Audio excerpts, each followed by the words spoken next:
What's going on, everybody? Thank you so much for tuning in to the Queen's Lounge podcast. I am your homegirl, Shay.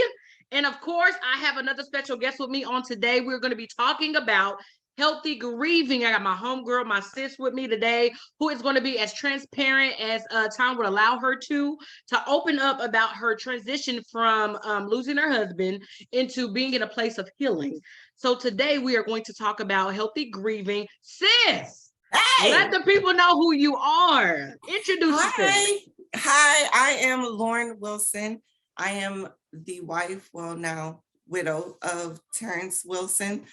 Man, who am I? I am a dancer. I'm a mother of three. I was married and I lost my husband last year in 2021. In August of 2021.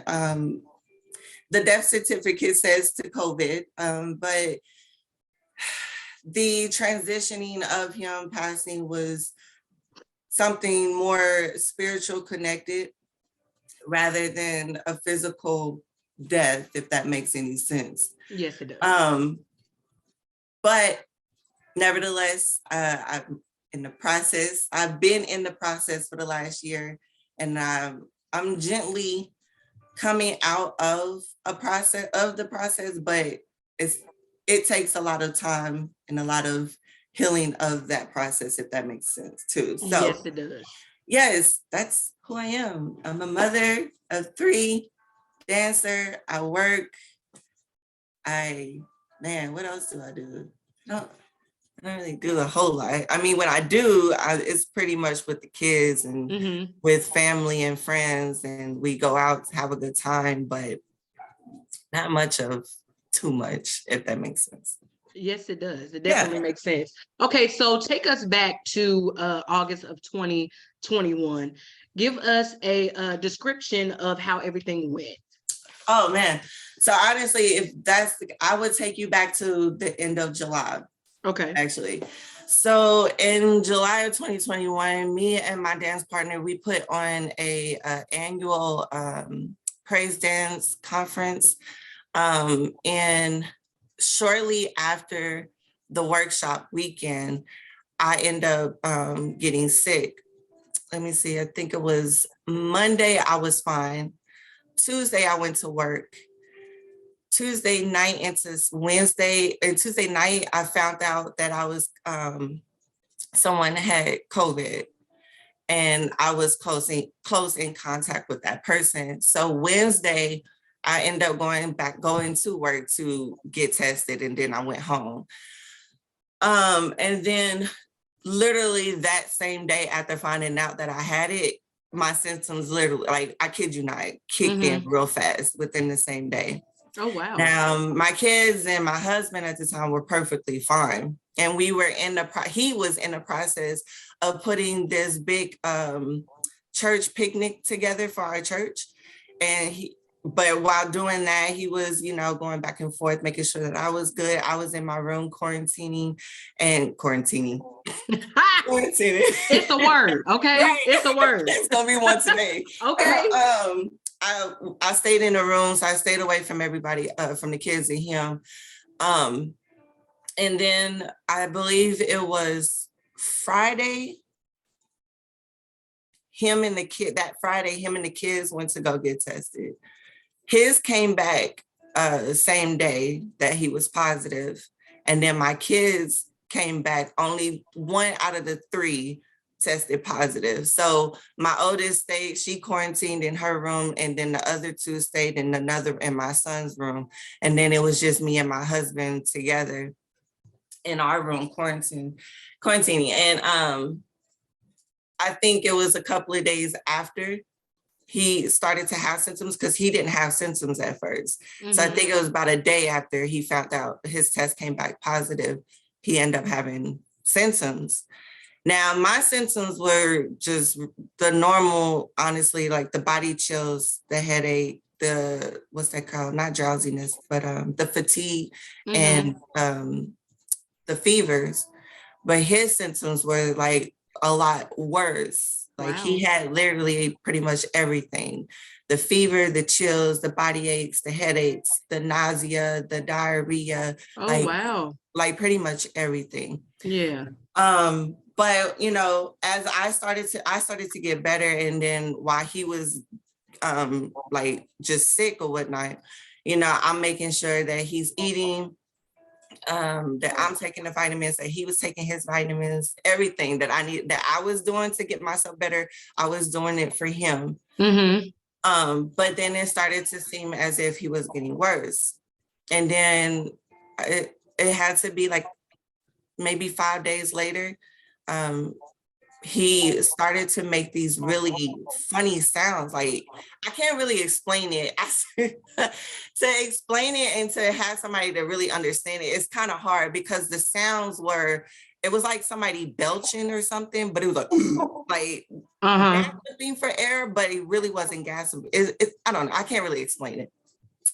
But I was like, man, I said, what is that noise? And he would even make the noise when he was asleep. Now, he literally slept all day, the whole time he was sick.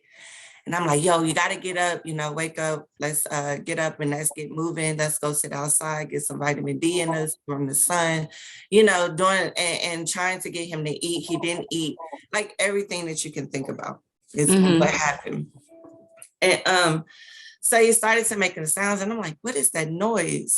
And he was like, man, I don't know what it is. And when he was asleep, you can hear it. It sounded like he was snoring, but he really wasn't snoring. I was like, dude, what is going on?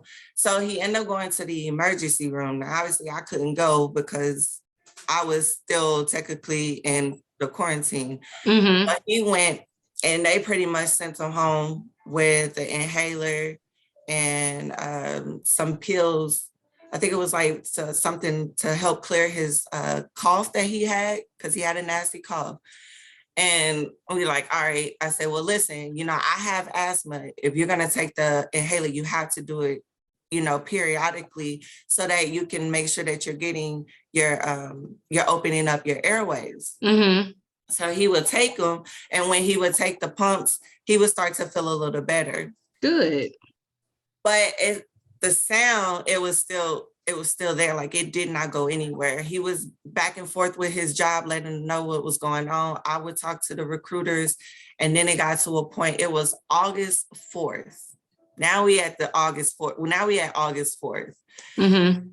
August 4th was when I talked to she's like a nurse at his job, because he worked for Swope Health.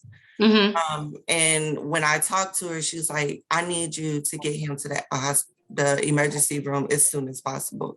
At this time, when I'm talking to her, I was like, okay, I'm ready. Like, let me get up. I'm gonna get you out of here. We gotta go. He threw up.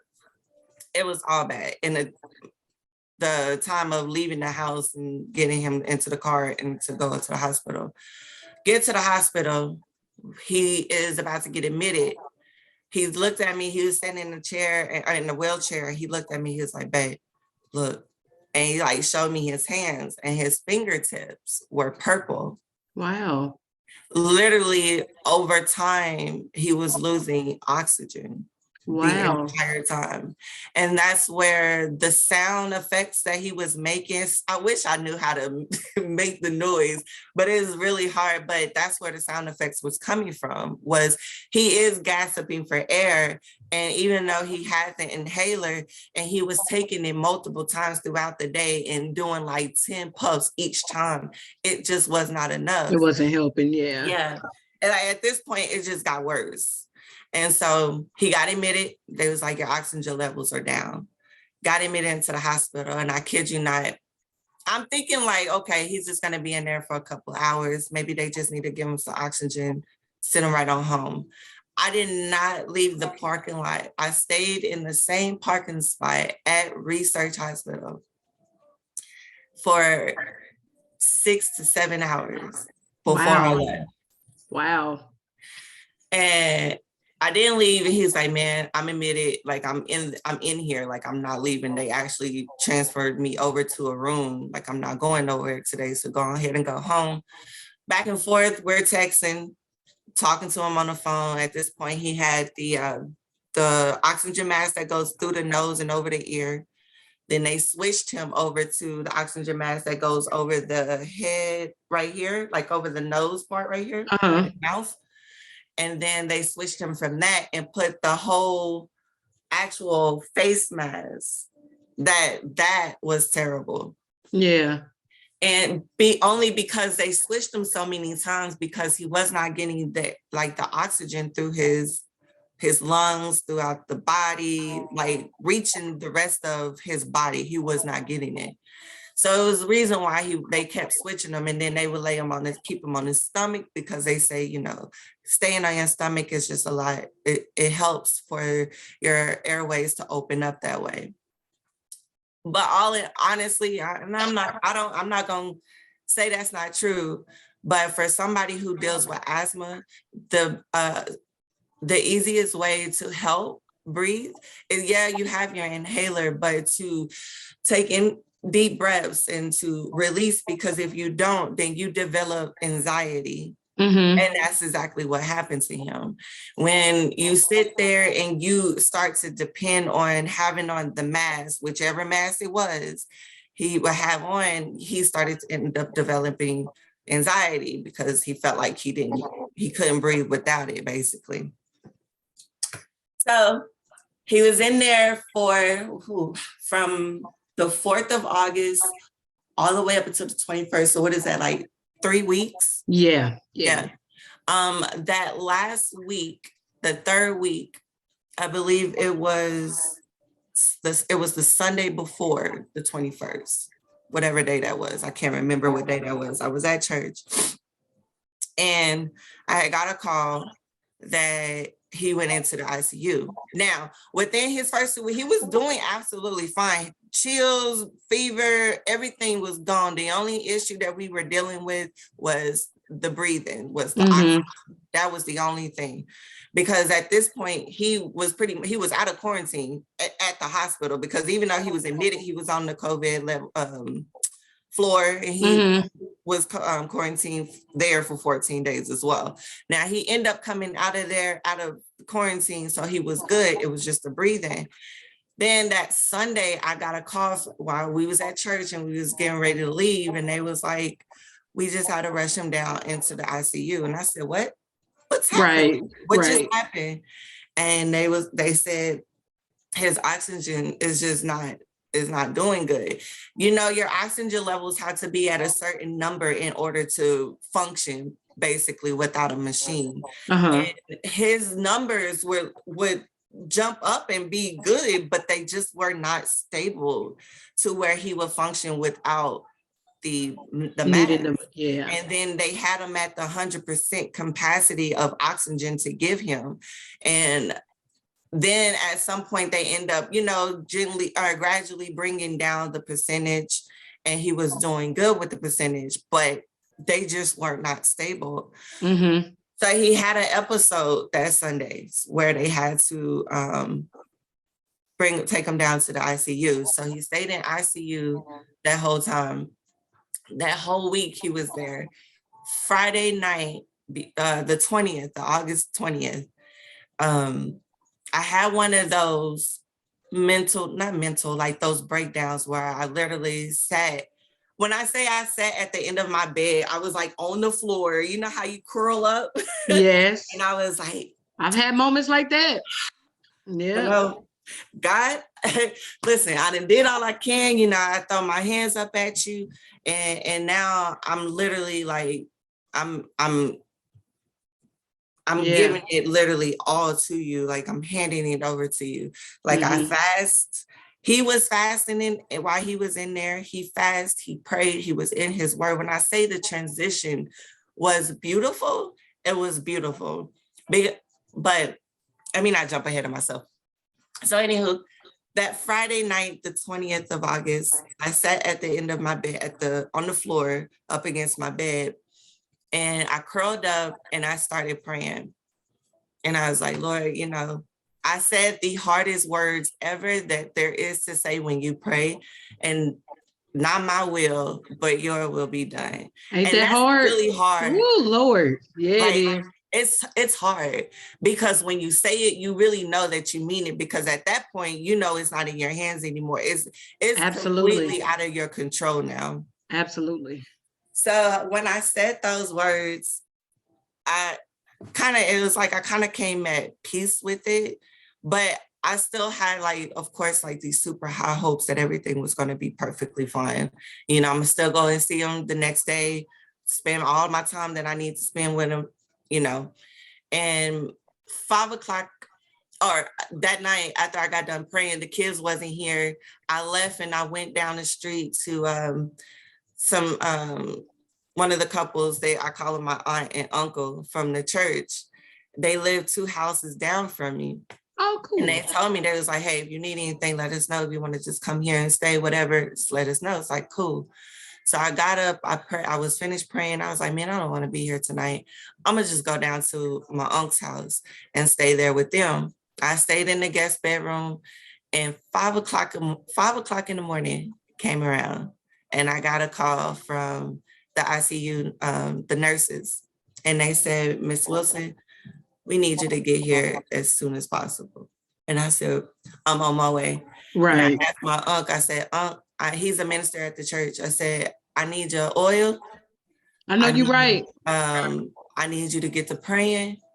And I'm headed down to the church. I'm headed down to the hospital. And they said, all right, we got you. Here you go. Here's some oil. And he was like, keep praying. And I'm on my way and I'm praying to the Lord. You know, I get to the hospital and I got out the car and I went into the hospital, and he was like, it was crazy because he was literally like, he flatlined. Mm-hmm.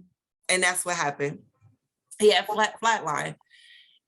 Because at this point, Thursday rolled around, that Friday morning, we had to make a decision to put him on, what's that called?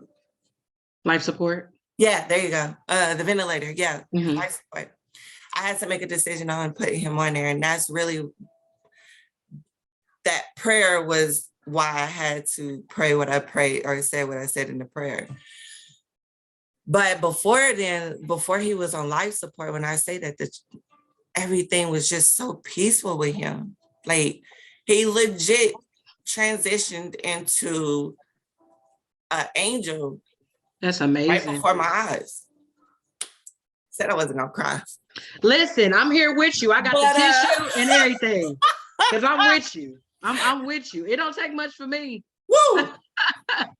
It don't take much for me. Because honestly, I haven't really like shared too much of the details in a while now. Like, mm-hmm. it's been a minute. Like, yeah, I'll say, you know, I'm widowed, lost my husband last year. That's pretty much it. But I haven't went into details in a while.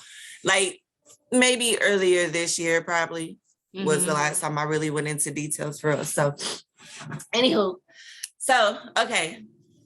I got to the hospital. Now we back on Saturday. Now it was Saturday the 21st, early Saturday morning. So I get there. He had flatline. Nurses were in there, trying to pump him, bring him back to life. He was good. As soon as I got in there, as soon as I touched him, and I said, "Daddy, I'm here." When I say heart rate, because his heart rate was up super high. Uh-huh. And when his heart rate starts to function the way that it's supposed to or whatnot, he calmed down and he legit heard me.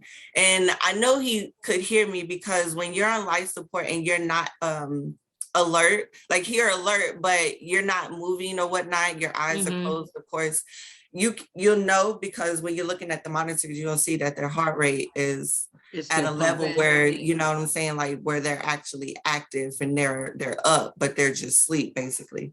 Mm-hmm. But as soon as I got in there and I touched them, all the nurses left, and then they came back and it was like, that's all he needed was you. And I was okay. Like, oh no, I know, you know, like, I know that's right. I'm here, you know, like I hate that I couldn't stay here all night, because had I been here, I knew that, you know, none of that would have happened. But yeah, anywho, I got there and I had started sharing the story with him that I was reading in the Bible I can't remember. I wrote it down, but I can't remember what story it was. But it was about Jesus taking the son up to the upper room. I don't think it was Jesus. I forgot. I'm not even gonna go there. But anywho, I was sharing the story with him, and everything calmed down. I started praying with him. Everything calmed down. I had the oil. Well, I rubbed the oil on my hands, and I started rubbing it on his back, and everything just literally settled. And he was so settled, peaceful, and he just knew that he was in good hands at that time. Yeah. And then sure enough, he started to flatline. Now that was my first time seeing him flatline. They had him flip him over because he was on his stomach. They flipped him over, and they had a, what's it called? The little things that Revive, they put on the chest. yeah, they had to revive him or whatnot, and I'm standing outside the room watching everything take place. I called my uncle, which is his uncle, but I called my uncle and I was like, Uncle Alton, I said, I need you to pray. Get to praying right now. We started praying. I said, Dad. Oh my gosh, and the whole time that we were praying, like the heaviness of the Spirit of the Lord was so heavy in that ICU unit. Yes. And then he started coming down. He was good. And all the way up until 4:38 p.m. is literally when he passed on. Transitioned. Yeah. Now, I mean, in between all of that, there's so much more, but we ain't got time. I know we don't have a whole lot of time, but that's pretty much how it happened from the beginning to the end. But all in all, from the very moment that he was admitted in the hospital on August 4th, all the way up until August 21st, the transition from who everybody knew Terrence Wilson to be, I had the opportunity to watch someone completely different. Same person, but on the spiritual realm of things, totally different human being. It was literally an angel. Like the way he talks, the way he viewed life, the way he viewed death, the way he viewed his situation that he was in, the way he spoke about God and what the Lord was speaking to him in his time of consecration when he was in the hospital. Like I had never seen, don't get me wrong, my husband was definitely a true man of God, but I had never seen him in that way prior to all of this. So it was literally like God was literally like speaking to him through him. There was a time, and I'll end it with this. There was a moment that Thursday when I had to make the decision if we were going to put him on there or not. Something he said to me, it gave me chills. Wow. And he was like, Mama, because he called me Mama. I love it. I love he called me Mama and I called him Daddy. I love Mama, I'm flying. And I said, who are you flying with? And he was like, I'm flying with the Lord. And he's like, I'm flying with God right now. He's like, it's so amazing.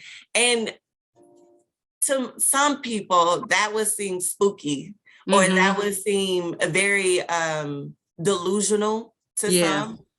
But man, when you have a relationship with the Lord and you not only just see through your eyes the natural realm of things, but you see the spiritual part behind it. Yes. I knew it had to be real. It hit different. It hit so different. It does. Completely different. And that Saturday on the 21st, everybody, when I say everybody, my side of the family, his side of the family, all of our church family, people from our church that me and him both grew up in the same church when we were younger. So people that we grew up with from an old church that we used to go to friends, everybody came up to that hospital. Now, obviously, everybody did not go in and see him. Honestly, I was the only person that spent time with him. If there, if there was anybody that was able to go up there, they were able to go up when he was in the ICU area. They did allow people to come in then, but being up in the on the COVID level floor, they only allow one visitor per day for an hour. God showed me some grace, because when I say right. I was in that hospital room with him on that floor for hours and they never said anything to me. Never. There was a couple of times where they tried me. And I was like, Lord, I'm about to get frustrated, because, you know, as a wife, and you want to be sure that you're doing everything in your power to make sure that you're there for your spouse. Absolutely. In any way possible, rather if you can actually help or not, and you just got to sit there and just talk to them. Like, I'm going to make sure that I'm there. Absolutely. So nobody went up there at all. It was just me. But when he said that he was flying, it was right then when I knew that after all that, I knew that God was going to take him. Even though I didn't want to believe it, or I tried to avoid it, God pretty much let me know that it was going to happen. He tried to prepare me, and to see the transition was a way of preparing me as well. And to see him on a totally different level as far as my relationship with the Lord too. It was just different. Yeah. But he definitely prepared me, and he was preparing me for it. And now the aftermath of it all is, you gotta start the process, go through the process, and come out of the process. You know what I'm saying? So, yeah. Absolutely. Yeah. Listen, sis, this is my first time hearing the story in its entirety, and I'm so elated that I was able to hear it from you. Yes. You know what I mean? There was no speculation. There was nobody making up a story. There was nobody putting their own bits and pieces in it, but to hear it from the wife herself. Right. And listen, sis, you are the epitome of, God, give me the strength that's not my own. Because I do not know what it's like to be in those shoes, but to see it from the outside looking in, sis, you had a strength that most people pray for. Right. You had a strength that most people wish that they can obtain. You know what I mean? And to be able to not only go through that transition personally, but have to also make sure that your kids go through it the way that they need to. You know what I mean? Yeah. And so listen, that touched me dearly. I didn't believe it when I heard it. It was a shock to me, because I've met bro personally. And he was, to know him is to love him. Honestly. Right. He came to the wedding, kicked it, was at bro's basketball games. You know what I mean? He was helping coach to coach. I was like, bro, you can't help coach to coach. But I mean, I'm like, bro, but to know him was to love him. Right. And it's so amazing to be able. I never understood the entire meaning of create memories while your loved ones are still here, because you know that death is a part of life. You know that death is a reality that nobody wants to face. Right. And then when it does come, it's like, okay, well, what do I do now? Right. And so those memories that you get to hold on to, that you get to think about, that you get to laugh or sometimes cry about, are the reasons right here why those are so meaningful. Yeah. Right. You know what I mean? So it's amazing. Yeah. It is amazing. So let's transition into your healing place. Okay. Because that's where you are on your way to now. Right. You know, he made the transition into going to go meet God, to meet the Father, and to bask in his presence and be just, right up under him. Right. You know what I mean? Hand in hand with him. And so my first question is, now that we know the story, the kind of background of bro's transitioning, so let's get into the healing process of it. So what helped you get through the grieving process? Man, if I'm honest, I'm always honest. Yes, you are. Going through the depression, the moment of depression that I went through, from shortly after the funeral or the memorial, all the way up until the end of December that same year. Mm-hmm. Now, some people, you know, depending on how they grieve and get through the grieving and the whole process, some take longer and some is quicker. That really just, you know what I'm saying, depend on how you can get through it and what helped you to get through it. Mm-hmm. But for me, I had literally put myself in a place of depression. I mean, I've been there before, you know, in the past, but this depression was just something different. I was ready to just be like, because I got angry. Yeah. After the memorial, I had the memorial on my birthday, right? September 9th of last year. I had the memorial. And the day after the memorial, I left. It was just me. And I left and I went to Chicago. Mm-hmm. Beautiful city, by the way. I love it. I've been there. The driving, not so much. No, the drivers. Right. I flew. But lucky you. I love Chicago. But anywho, so when I got there, it was just like a therapy for me. Like I walked literally everywhere downtown. Mm-hmm. I shopped, but the anger didn't really happen until I had one of those conversations with the Lord. At this point, you know, I went through the whole spiritual part of it. Like, right. Lord, I love you. God, I still worship, honor you. And Lord this and Lord that. Like, I'm here. You know, my faith is only strong, up until where you have that time where you sit and you're alone by yourself and you start to develop these thoughts like, now, hold on, what happened? Mm-hmm. Like, how did this happen? Why did it happen? Because I'm not understanding. Yeah. My husband was 33 years old when he passed. How a healthy, when I say health, the only thing, if Mont was here right now, I kid you not, the only thing that he would ever complain about his body or anything being painful to him would be his knees. He always talked about his knees and how his knees. Because he was over 30. Okay, that's everybody. Okay, right. When you hit 30, it's a wrap from there. It's a wrap. Okay, no, that's everything a real hurt. Thing. No, for real. Everything hurt. Okay. So I didn't understand how this happened. Right. So I'm in the hotel room and I asked God, I said, man, God, what happened? Why did you take him from me? Why did you let this happen?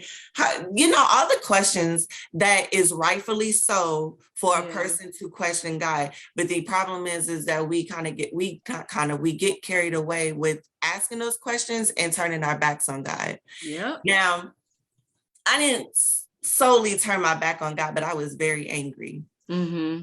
And that's okay to be angry and upset. Because when it feels like things are just unfair, you just don't understand. And I did not understand it. I just knew he was coming home. Yeah. How did he get to this point? How did I allow it to get to this point? When I first heard those sounds, like I should have knew automatically, but it's not I blame myself. Mm-hmm. Because I just knew everything that I did to help him, to help myself, I could do the same thing for him. And I was like, I just don't get it. See, you took him from me.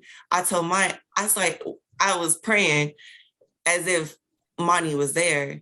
And I said, Monty, you told me you was not going to leave. You told me you was coming home. Like, when I tell you there's so much within the story that me and you will have to talk about another time. Yeah. That's missing. But there was times where me and him had the conversations. Oh, babe, no worry, I'm coming home.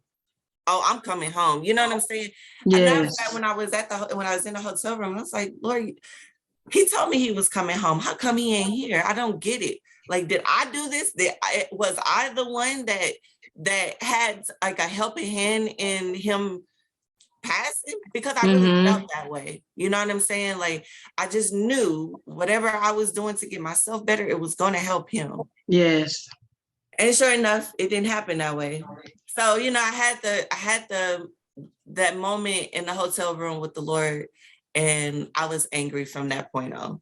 Came back home. Of course, I put a smile on for everybody else, and I got 3 kids, so I gotta be as strong as possible for them. You know what I mean? Right, Like I can't right. let them see me weak. I can't let them see me hurt and sad all the time. Like I have to put on a smile.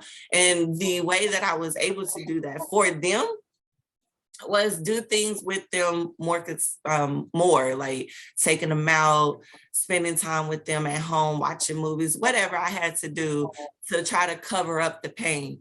Mm-hmm. I'll get to that other part of that later. But anywho, Oh, it's a question about it, I so you know know it my is. ass. That's why I was like, I'll get to that part later.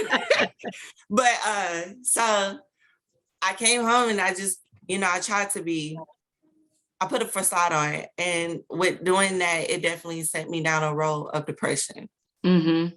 And I'm transparent with my testimony. It sent me down a road where I seeked elsewhere.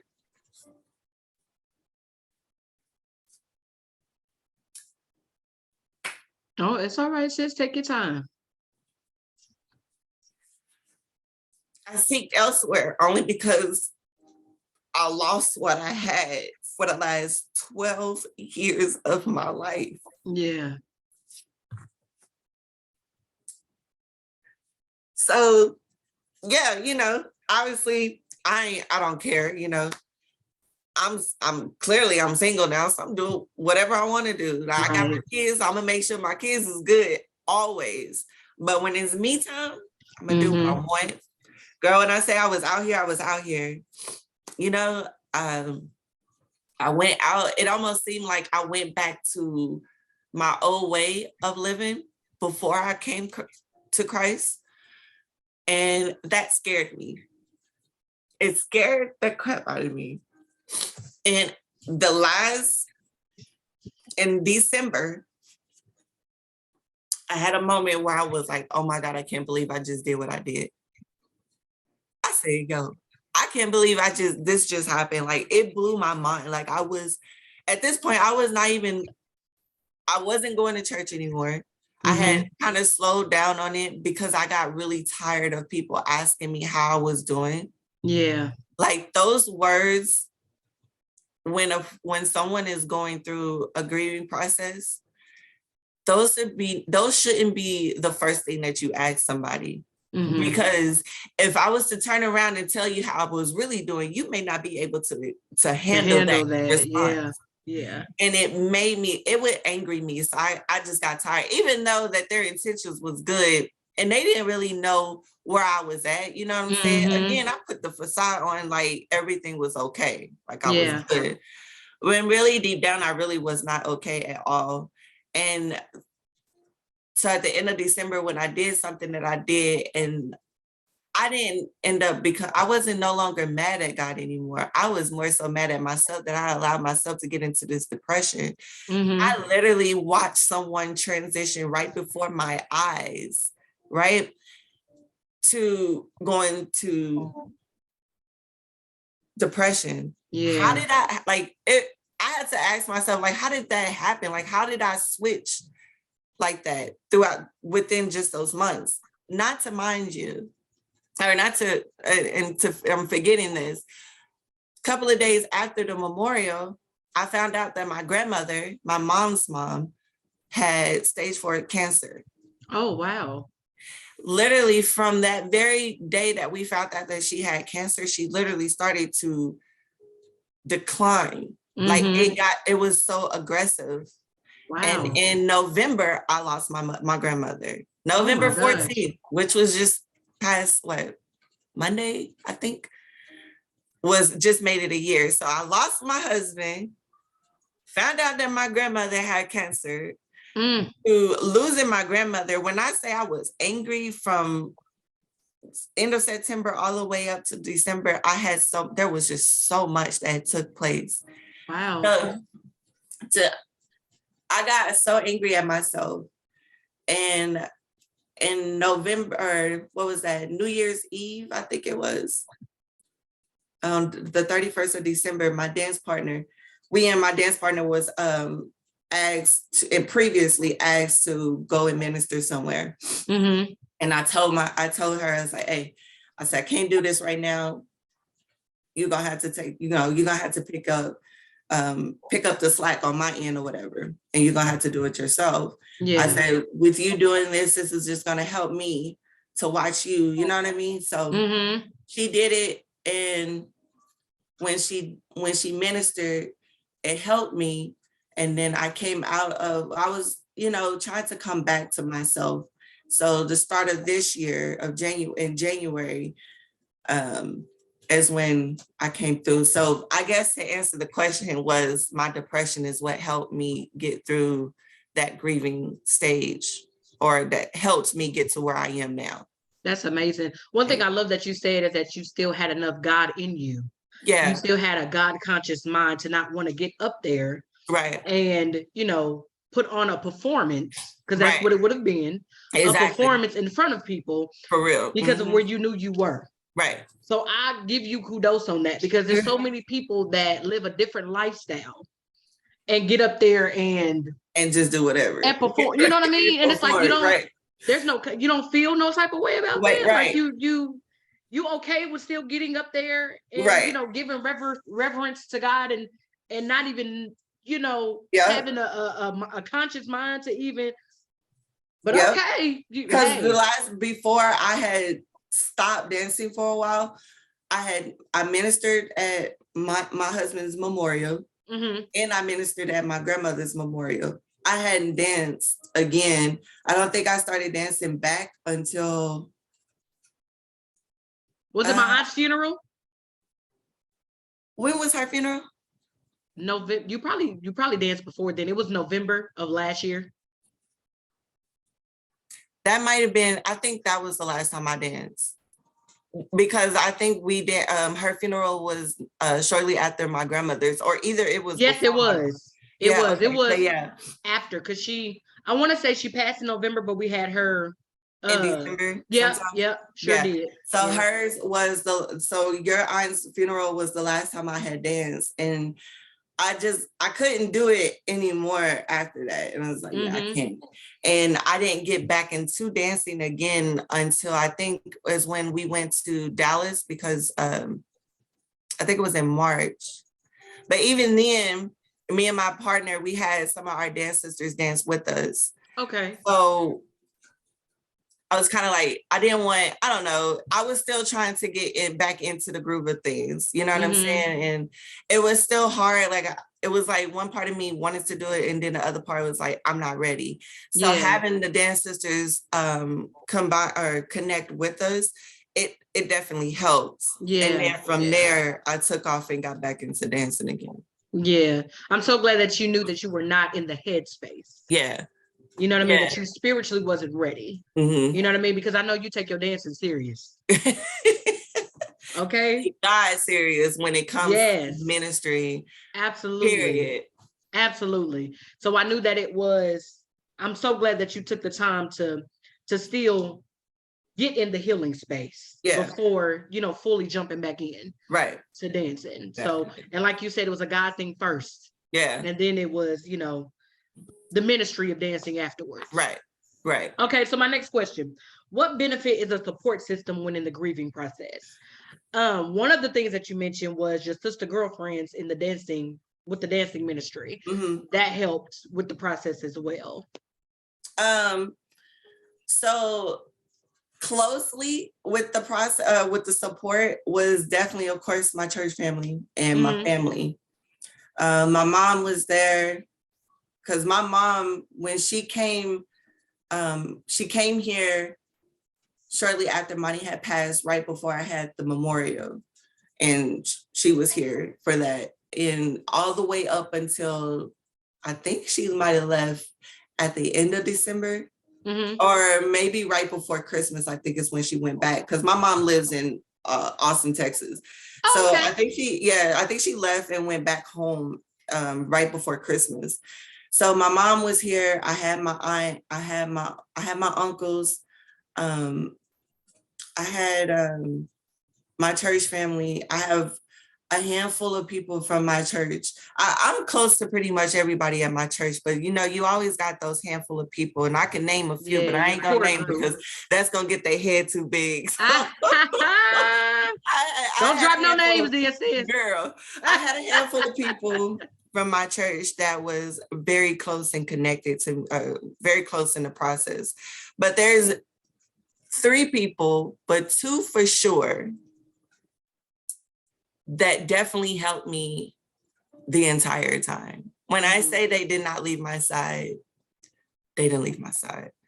When my mom was here, those 2 people was here. It was my cousin Janae, and she's like a little sister to me. My little sister Leah. Janae is blood, but Aaliyah goes to my church. And throughout the whole time, when I came back from Chicago, when I say them chicks did not leave my house, I know they didn't leave. They didn't go nowhere. They moved right on in. Like they know for real.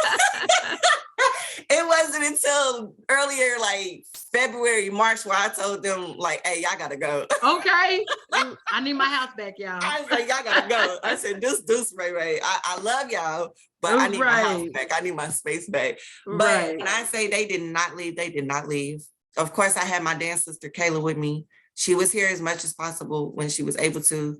I had one of my high school best friends that was around and available when she was able to. I had a couple of my high school friends, actually, like ones that I was really close with in high school. They were there. Actually, it was 2 of my high school best friends that was making sure that I was good and if there was anything that I needed. And then some of my other friends from school that I pretty much was like real close to in school, they were there when they needed, if I needed them, they checked on me. But those 2. And then, of course, nevertheless, Tristan, Lariah, and London, my 3 beautiful monsters. Absolutely.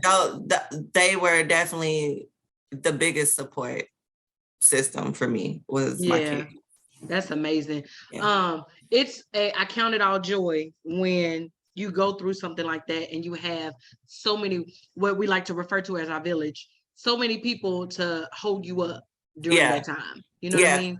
And for them to be able to put their personal things on hold to make sure that their sister, their cousin, their niece, their best friend was good and didn't leave your side until they knew that you were really good. Good, right. Yep. Yeah, really. Literally. Yeah. They did not leave until, when my mom knew and seeing that I was in good hands with the ones that were always there and make sure that I was good, even though I kind of pushed away, because I'm working on this, okay? Because I really pride myself on not asking for anything. Like, I do not like asking people for nothing. The only thing I ask, hey, I need y'all to keep the kids for me for the weekend. But other than that, I don't ask anybody for anything. Like, I can't. It's hard to. And so I kind of like shied away from it. But even when I did, they didn't care.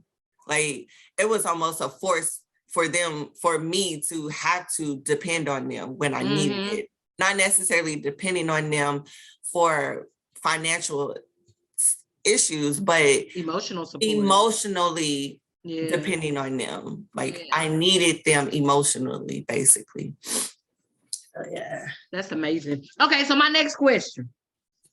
How important is it to grieve?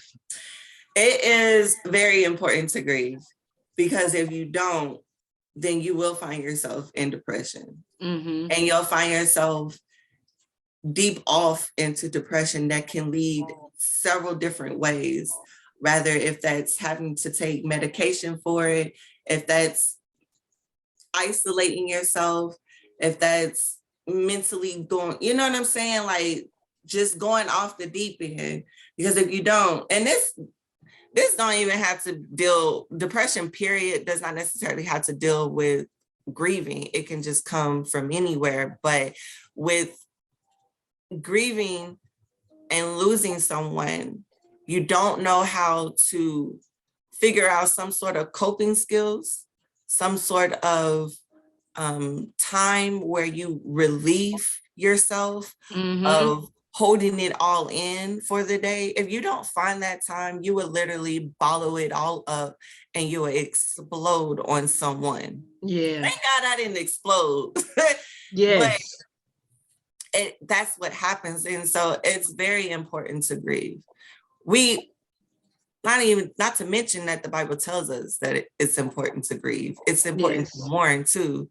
And I learned something from my uncle Alton, who is he is a senior minister at our church, where he sat me down and he would kind of explain the differences between grieving and mourning. Where you're grieving, it's a sadness with your grieving. It's a hurt, it's a shatter of the heart. It's every time something happens or something triggers you that causes you to be reminded of what you're grieving about. It causes you to just grieve about it and just be in complete sadness. Versus where mourning, it causes you, if something was to trigger you, you can mourn and cry with tears of joy, tears of happiness, with memories. You can look at a picture, like I have a picture of me and my husband right here, and I can look at it and I'll be like, man, we had a really great marriage. You know what I'm saying? Yeah. And if I was to start crying now, or even with the past tears that I just, shared or whatever, like those tears are not of sadness. Those tears are actually of joy, because the fact that God could trust me with his precious presence within that hospital room. Like, you could have did that with somebody else, but you chose me. Like, I had that opportunity. So when I start to think back on things, it's not a sad moment for me anymore. It's a happy moment, because I have no doubt that my husband sits somewhere in high places. You know what I'm saying? Where he sits next to the Lord on, you know what I mean? Like, I have no doubt. So now when I think about that, I have something to look forward to. Yes. The problem is the physical of not having them here. That's what puts us into that darkness. And then obviously, depending on, every person is different. Every situation is different when a loved one passes, or, but it puts us, depending on what it is, it puts us in that place where if you don't know how to grieve, then it can definitely hurt you in the long run. And I absolutely feel like it will deal with you if you don't deal with it. And then not to mention that it could affect who you're connected to, as far as kids, family, like the whole me putting on the facade when I came back home from Chicago, like that, if I allowed it to go any longer, like that probably could have affected my kids in a totally different way. Absolutely. It could have probably affected the people that were staying here with me throughout that time. It could have affected them in a totally different way. When the people say, energy feeds or vibes feed off of each other, or it bounces off of each other, to me, that's a real thing. Because if you said, not to mention, if you're happy, I should be happy for you as your sister in Christ. If you sad, then I'm gonna be sad. I probably won't show the sadness, but I'm gonna sit there and just like, girl, I love you. I'm sorry, I'm here for you. Like, my heart hurts for you. If you're celebrating something, then I'm gonna celebrate with you. You know what I mean? So it definitely bounces off how you process your grieving. So it's important. I think it is too. And I definitely don't want to be the person on the outcome of that, where the person that's not dealing with their mourning, with their grieving process, and then, they take it out on someone else. It's important. It definitely needs to be dealt with. Right. It's important to make sure that you have your moments of grieving. I've shared this with a couple of people. I actually shared it with one of my friends that is currently going through grieving herself after losing her loved one. She was in a relationship or whatnot, and me and her got real close since I found out. And she turned to me and I turned to her, but she turned to me a lot because of what's already going through it. And I had to tell her, like, don't ever ignore those tears. Don't ever ignore any triggers that might trigger you and you just try to go on with your day. Don't ever do that. When you need a moment, take your moment. If you're at work and you need to get up and take a break, get up and take a break. Or even if, honestly, when I went back to work, there was a moment where I could not get up and I was working and I just busted out crying. Nobody even seen it. And that's fine. I don't need anybody. Like, I didn't need nobody's sympathy. And nothing actually triggered me. It was just the fact that I was sitting there and I was working. And I just started thinking about him. And I looked at my phone and I was about to go in and to call him. And then I looked and then I stopped and I was like, crap, I can't call him. He's not here. Like, what? And then next thing you know, I just started crying. Like, those are moments like you need. Like, you don't ever ignore the moment of grieving and trying to hold back tears. I don't recommend anybody ever doing that. Yeah, that doesn't sound like a great idea. Yeah, and if you don't have, it does take a special, I guess it goes back to the other question. It does take a special people or a person to be able to deal with someone who is in the grieving process. If you don't know how to deal with it, if you yourself can't just be available without having to have conversations because the other person might just want to sit and not say nothing. You can't, some people don't know how to handle it. You know what I mean? So it is important to have those people who's able to help so that they can help you. I think I'm saying it right, to be able to get through it. Have the grieving time or moment or whatnot. Yeah. Or if you're one of those people who just choose to be alone and grieve, then so be it. You know what I'm saying? Like, I had times where it was just me by myself. And then I had times where it was me and the kids. And then I had times where it was me and my family together. Sometimes I was strong enough to be there for them. And then sometimes I was not strong enough to be there for them because everybody grieved him. You know what I mean? Right. I don't know if you were able to see on the because they viewed it on YouTube on their website, the memorial. The entire building, inside as well on the outside of the building, was full of people. Yeah, I heard it was packed. It was a lot. He was loved. And everybody grieved him in their own way. There was times where I was able to be there for them, and it was just times where I couldn't handle it. And I'm sorry, I can't. I gotta excuse myself to make sure that I'm good for those, which would be my kids, for them. Because sometimes the person that's going through the grieving, that we're closest to the person that they lost, man, it can be a burden sometimes with other people's grief. That makes sense. Yeah, it can definitely be a heaviness on the person, because again, if you don't grieve, then you can't help anybody else get through their grieving process either. Exactly. First of all, let me just point out your sweatshirt, because I really like that. Thanks. I'm gonna have to give me one. And this goes along with my next question. Jesus and therapy. Yes. I'm definitely an advocate for both. Okay. Yeah. Now, my next question would be, I personally have done therapy.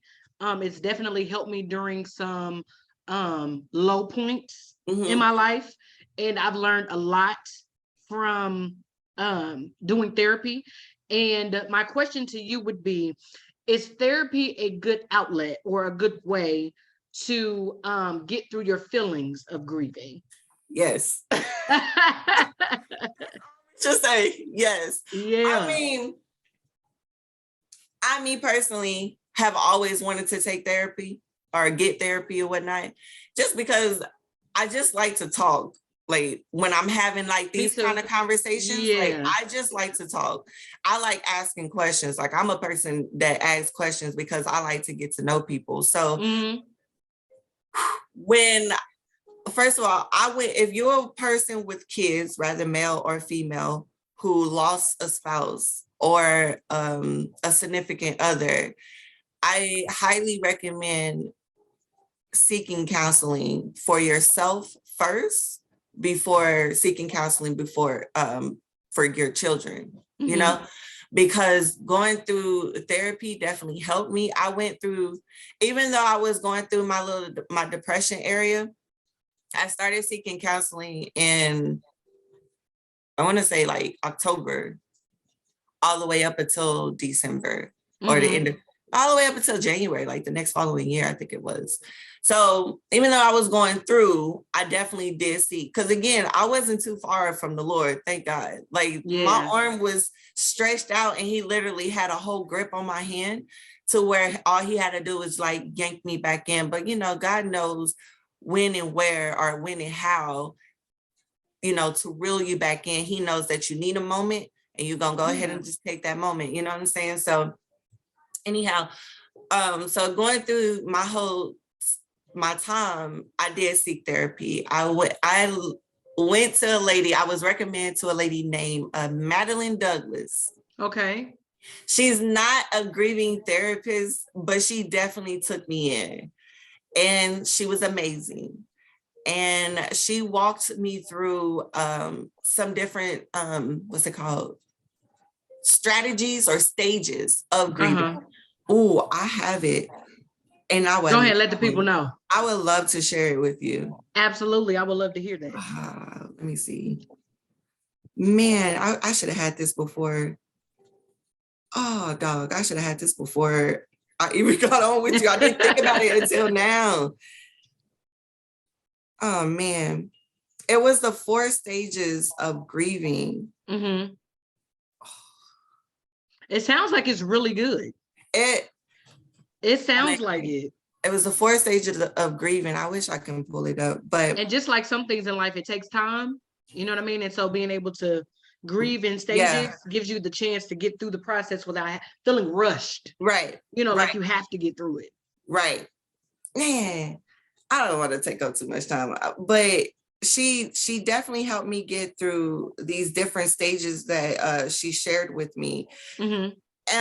Just being able to talk to someone that was not my bishop, that was not my uncle who is a minister to me, that was not my other uncle who is also a pastor, that was not my auntie, my mama, my friends that I'm always connected, you know, I'm always in contact with.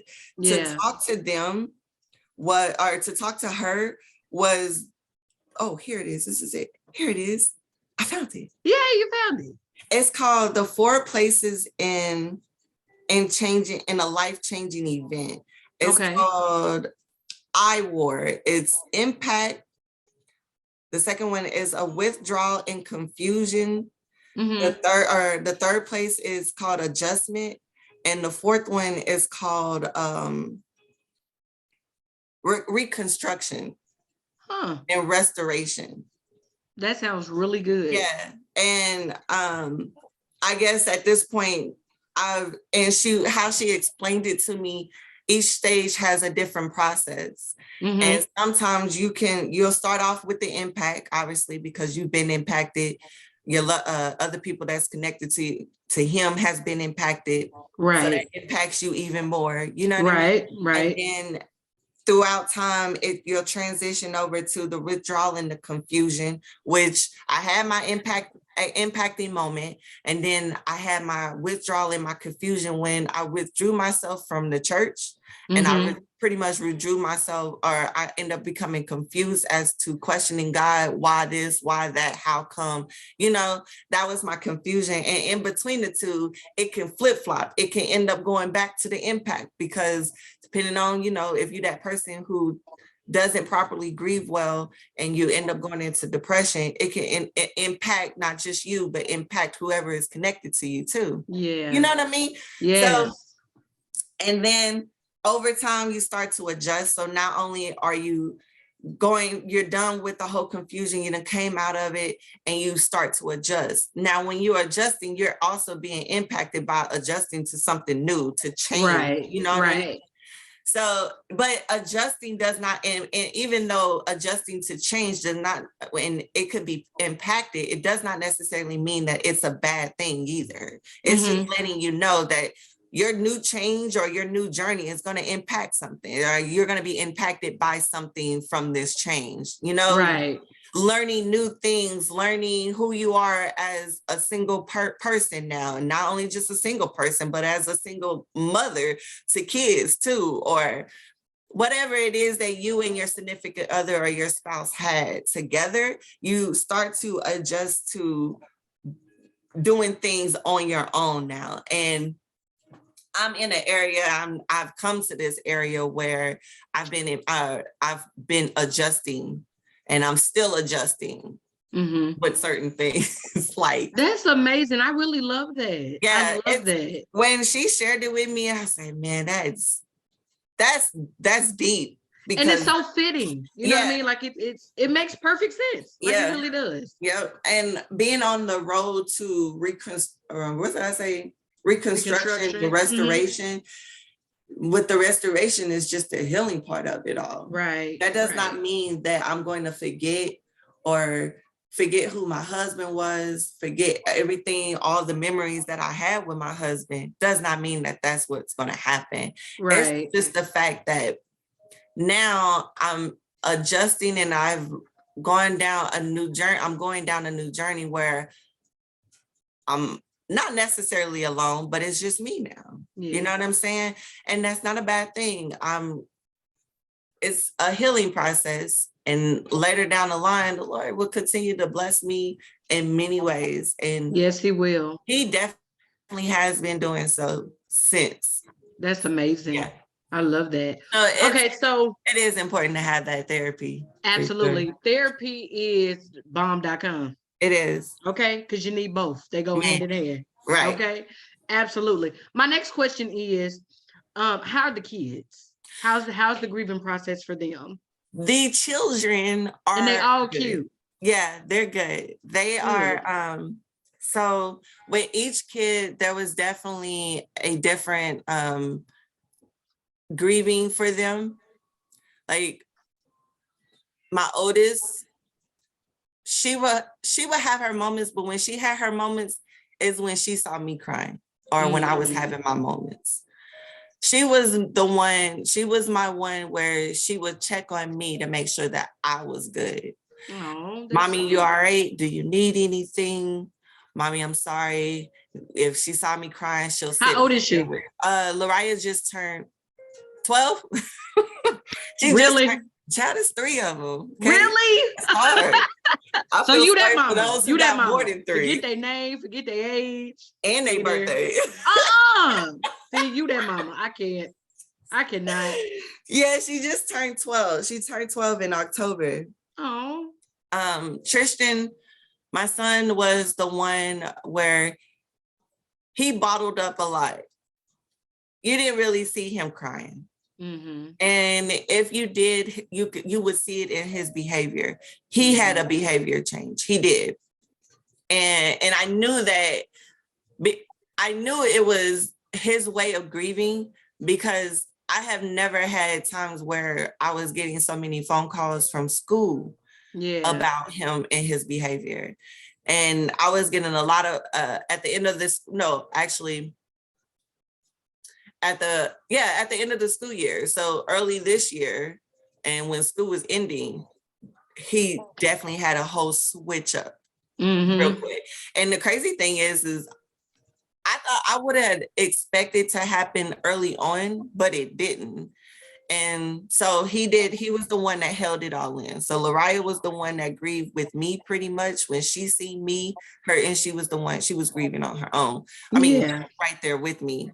And then Trishan was the one that held it in, and his behavior changed. London was the one who also went through depression. And that's your youngest baby? That's my youngest one. She went through her depression. She was sad every day, pretty much every day. Mm-hmm. She'd have her moments where she's happy, because again, they're still kids. You know what I'm saying?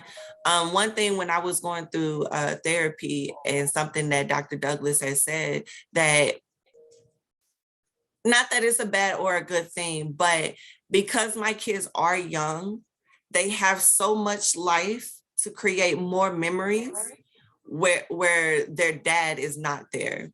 But because they're left with memories, it had instilled a lot in them. And when I say each and every one of them have something of mine, some characteristic of mine, or not, if not some, but all characteristics of who mine is, legit, like it's real. And it's beautiful because it helps me, even though I don't physically have him, I physically have him in his kids. You know what I'm saying? So now, with them being young, they can create more memories with him not being here, but have very same memories that they already had before he left. Yeah. Versus where if they were older, adulthood, or teenage, early, what's it called? Early adulthoods. Yeah, young adults. It would probably be a lot harder for them to be able to go through the process of grieving versus when you're a kid, you're creating more memories, you're having your grieving process, but you're creating more memories when they're not here. And it's more of a smoother transition for them to get through the grieving process. Yeah. So they are good. I did end up seeking counseling for them. Okay. For as a family, but it was just for them. So we went as a family, but I really didn't necessarily need to be there first. It was for the counselor to, get to know them individually, and then we would come together collectively. And I stopped it in August, I think it was. I stopped it in August, actually right before Monty's death anniversary. I stopped it before then because I just felt like they've been in a good place since they started going to therapy. Good. I did seek therapy for them, and I believed it helps. And now they know who their daddy is. They're in a good place. Yeah. They real protective too. I tell you that. I bet. Real protective, especially that boy. Yeah. So yeah, they're in a good place. They're doing good. If there was ever a time where they're having a moment, they would definitely come to me and say they're not on their own. They would definitely come to me and be like, Mommy, I miss my daddy. I miss daddy too, Yeah. And yeah. That's amazing that they show the strength of still being a kid, but at the same time going through this transition as well. Right. Because I think a lot of times as adults, we make the mistake of we're the only ones going through it. Right. We're the only ones grieving. You know what I mean? We're the only ones mourning. But there's 3 beautiful kids that are, lost their dad, lost their hero, right. Lost their best friend. You know what I mean? And so being able to share how this process has guiding them through. For them to be in a better place after the transition of their dad is amazing. Yeah. It really is. It's really amazing because kids, they go through things. Yeah, they do. They really do. As adults, we definitely shouldn't ignore what they're going through and how they feel either. So absolutely. And this was something big in their life as well. This was a big change for them. Right. You know what I mean? And so that's kudos to you being an amazing mom and recognizing that, okay, all right, it's not just for me. The kids need it too. Yeah. So that's amazing. My next question is, do you think that grieving has a time limit? And let me ask you, and let me explain why. You hear a lot of people often say that time heals all wounds. Yeah. Or you hear a lot of people say that don't take too long to grieve, don't take too long to mourn, because the longer you take, the more it weighs on the mental, the more it physically, can drain you. Crazy. Yeah, I hear a lot of people say that. So what's your take on it? Do you think that grieving has a time limit? I would never tell anybody to hurry up or rush a process of grieving. Why would I do that? Because that's not properly grieving the way that you should. Yeah. I believe, again, I think I did say early on that depending on who you are and how you handle grief, really depends on if you are someone who gets through a process quicker or slower than another person. I can't tell you to be done grieving in 2 months. Right. Just because I was done grieving within a month of me losing someone. Right. You know what I'm saying? Like, Yeah. how effective would that be for the person that's going through the same situation that I'm going through? But we two different type of people. We two different people that have different views on us, you know what I'm saying, on the situation or whatever it is that happened.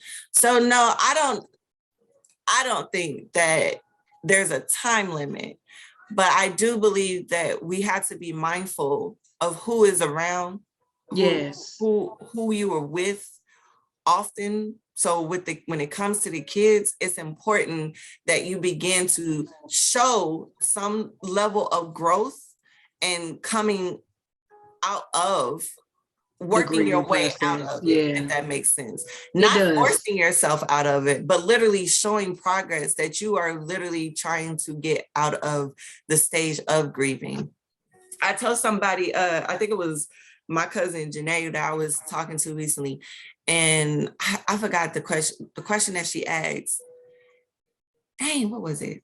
It's about to come to me. But she asked me something about, do I feel like I've been like that I've come to accept or grieve completely or whatnot. And do you feel that, you still need time? And I was like, the first year of losing somebody is the absolute hardest, the worst. When Monty passed, my birthday was literally just a couple of weeks after he passed. Then Laria's birthday is in October. So she had I had my first birthday without him. She had her first birthday without him. Then Trishan's birthday was literally 5 days after Laria's. And then we had Thanksgiving. And then we had Christmas and New Year's. Right.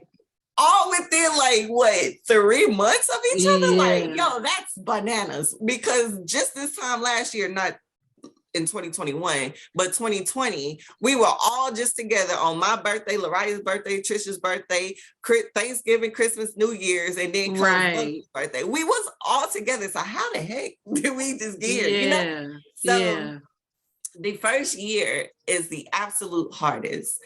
And I would not say that time heals all wounds. I guess it's the same thing, but I will say that over the years, you become stronger over the years, because each day is a new day without the person. Yeah. But at least within that first year, each obstacle or each life event or changing event in your life or whatnot is something new without the person. You know what I mean? So over the years, and I guess it's still the same, but I like the words of over the years, you become stronger. Not that time heals the wounds, but it's just literally become stronger because you have started to adapt to not having them there. So now you are already, to expect that the person's not going to be there. So it's going to be different. And with it being different every year, it's the same thing, just he's not there, but I'm strong enough to know that he's not going to be there. I'm strong enough to look up in the skies and be like, Monty, I miss you. I wish you was here right now because of the memories we had back then, but I'm going to create some new memories and it's still going to be in honor of you. Does that make sense? It does. It makes sense. It does. So I think that there's no limit, but over the years that you'll become it gets stronger. A little easier. It gets easier. It becomes a part of your new, not new, but it becomes a part of your journey.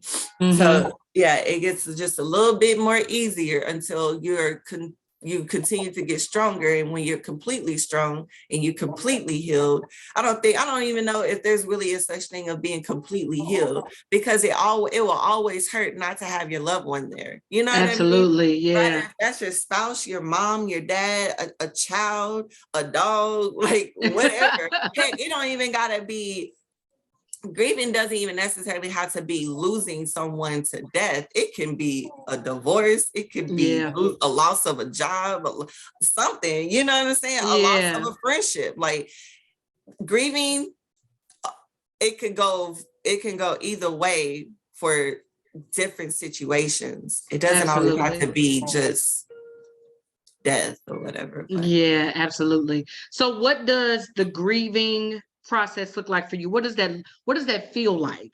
It feels like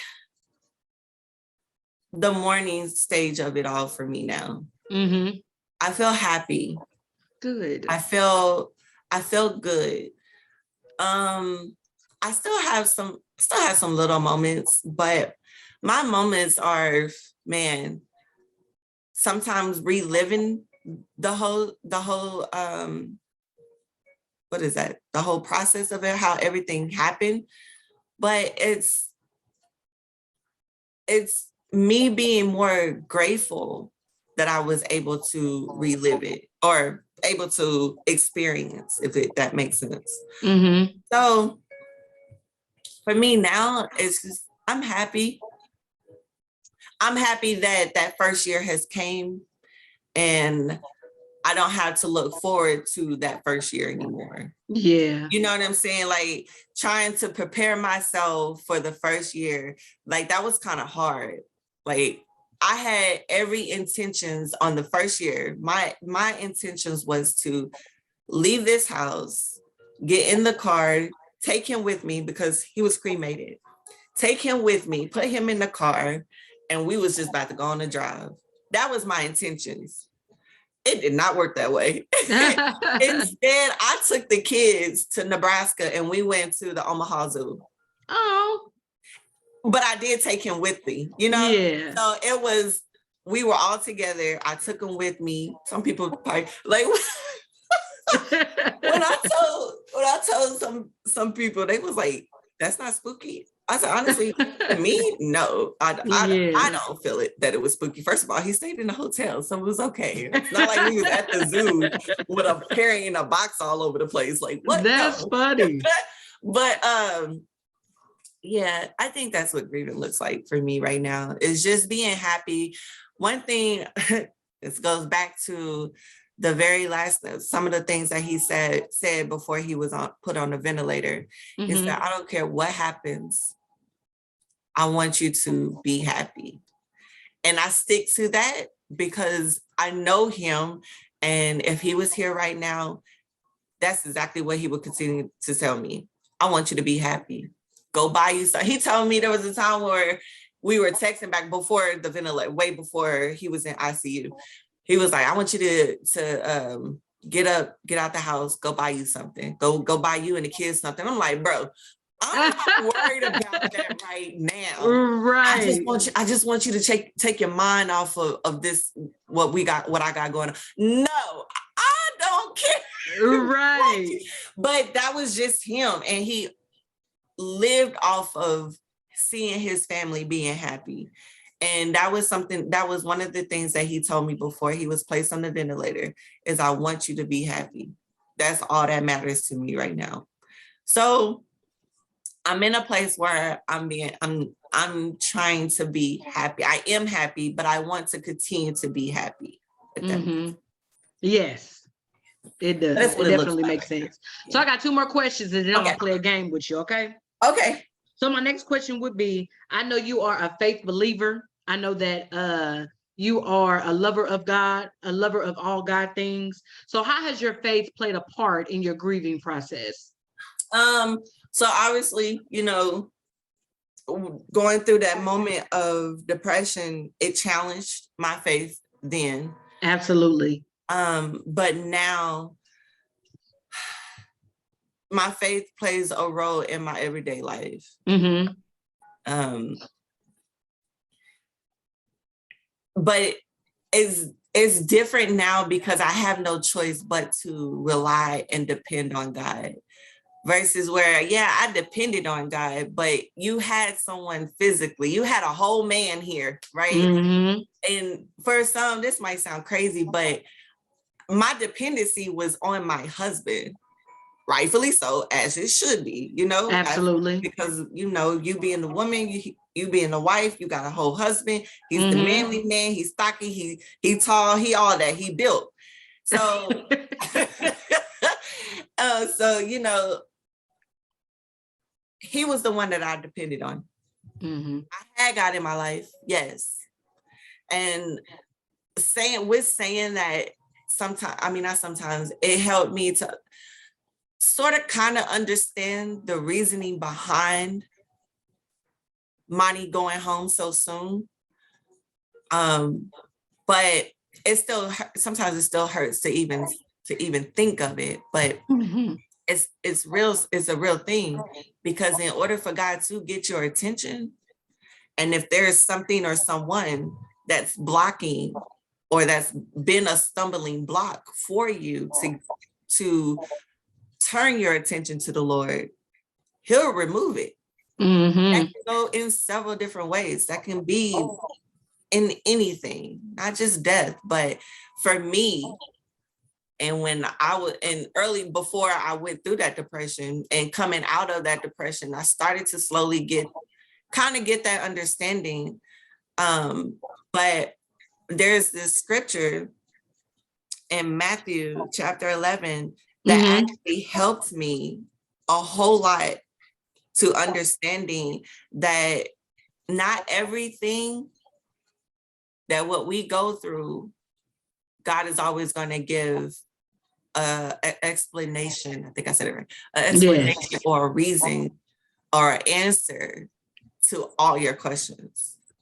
And God has the absolute right on holding some certain things back, because not everything is meant to be revealed in the spiritual, in the natural realm. Mm-hmm. Most things are meant to be revealed with him and in the spiritual realm. When you see him, when you meet him, when you get to heaven. I believe, I was just talking to Janae and my little sister Leah about this, that I truly believe that a lot of our questions that we seek of God will get just the little pieces, but those pieces will fit into the puzzle once we get into heaven. So I may not get everything, but man, do I have the scriptures that will keep me afloat? And I have the scriptures that will constantly remind me, and I have faith in the scriptures. You know what I'm saying? I have a peace with knowing that the scriptures is what's going to hold me to get there. You know what I mean? Like, yes. I don't know, but it is people, you whomever can read it on their own time, but it is Matthew 11, chapter 25 through 30, where it basically was saying how the wise men and the incredible, what's that word? It said the wise men. Do you want to read it? No. The intelligent. I can, but it's about those who are wise and very intelligent. It's not meant for them to always understand it.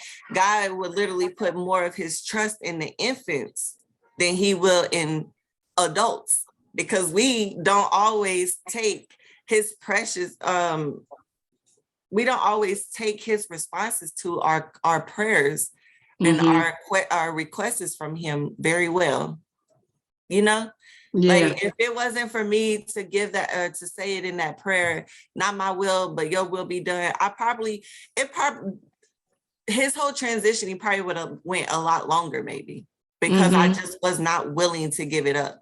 I just was not willing to make a sacrifice of losing my husband until that's just for me personally, what was revealed for me, until I said those words. It was right before my eyes, everything took place. It was as if God literally waited for me to say those things, say those words, just to show that he is very powerful, and prayer is a real thing. Like, prayer, yes, it is, works. Yes, it does. You want to believe it or not, like, it does work. It does, and how much absolutely faith you have in your prayer is when you know that the prayer works too. So that's your determining factor, whether it's gonna get from your mouth to his ears. Okay, because the prayers of the righteous avail much. So period. Okay. Period. Okay, so my last question is, Okay. what advice would you give to our fellow listeners that are listening on how to get through the grieving process, whether they are in the beginning, middle, or end stages of the grieving process? What advice would you give them? Definitely take your time and give your time the space and opportunity to go through your grieving process. Be sure if you have a village that's there to support you, that they're there to truly support you and not just there because they want to say that they were there, but Right. there to actually support you. Absolutely. When it comes to your kids, again, make sure that you seek help for yourself first, because if you don't, you can't help your kids. You won't be able to be there for your kids emotionally, as well as physically for your kids, and especially depending on how what their ages are too. One thing, there's something when going through a transitioning and you have kids, I was told, and I did do it, that it's very important to allow the kids to see what the person is going through. So in this case, their dad, what their dad was going through. Now, obviously, they didn't get to see him physically, like go to the hospital and actually see him, but they knew everything. Be open and honest about everything with your kids.